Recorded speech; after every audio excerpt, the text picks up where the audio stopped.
आज मुई कंटाबांजी आम हॉस्पिटल रे आज इन गोटे सीन टे देखी मत बहुत खराब लगला।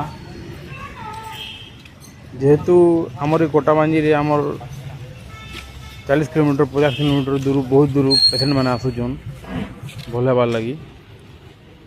आरु इनर व्यवस्था टी मत अलग लगला। गवर्नमेंट एत खर्चा करना भी किसी लाभ नहीं न।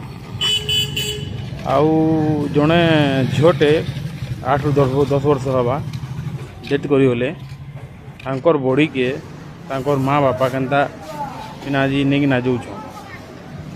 गवर्नमेंट हॉस्पिटल रे डेड बॉडी नबार लगी एम्बुलेंस रो सुविधा हबार कथा।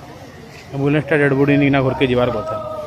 लेकिन कोटाबांजी भलिया एड़े बड़ हॉस्पिटल जेनटा कि आम तुरेकेला मुरी बहाल तापर आम बंगमुड़ा समस्ते इन निर्भर करसन। इन भी ई सुविधा मान नहीं पाई पार बोले ई जिनिस लगी दायी किए हैं। ई जिनिस लगी दायी किए।